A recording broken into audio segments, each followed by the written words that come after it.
Welcome back to Electric TV, and thanks for the click on this story. A few weeks back, we introduced you to a remarkable commercial building occupied by the New York Times Company. Remarkable because of its energy efficiency and inspired design. The NECA IBEW team was responsible for the installation of a new total light management system. We were taken on a quick tour through their new digs by ETV's Dominic Geritano. Today, we're going to dive a little deeper into this project. We'll show you exactly how it works and how much energy and money they're saving. The first stop on the tour was on the roof, where the brains of the operation are located. On the mast of this 1.4 million square foot skyscraper is a radiometer and global illuminance sensor.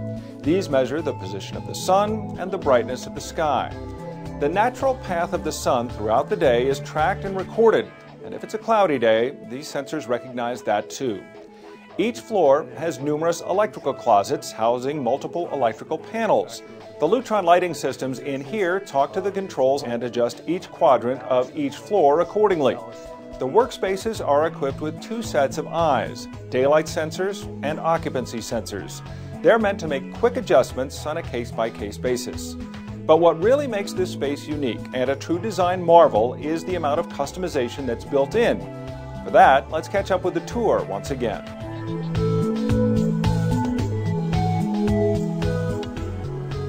First and foremost, what's important to realize is that each and every fixture has a dimmable ballast in it, and it has an intelligent chip so that it's addressable, so that we can associate fixtures in multiple zones at once. We've been able to build a multiple layer of control type system. So the default is daylighting. That's what we want to have as the primary setting. It's the most comfortable for people. It makes people feel better about what they're doing. It's going back to enhance the way we work. Right. But we also have other settings. This is a preset dimmable controller that allows us to control the lights in multiple manners. So for instance, if we wanted to do audio-visual in this room, I would go into preset 4, and all the lights that are between the projector lens and the screen, we turn those off and we keep the others on. Sure. So this is a preset scene. Mm-hmm. With a dimmable system where you have target set points, where you can tune the light levels, we tuned it all the way down from 50 to 30. So no matter, even without the daylight, we've already saved 40% in this building by dimming down from 50 to 30 foot candles. And we have a number of departments running anywhere from 10 to 25 foot candles. So we have even deeper savings in those departments. It's absolutely fantastic. Great. Now the shades on the windows, are those programmable? Do you have control over them? Talk about that.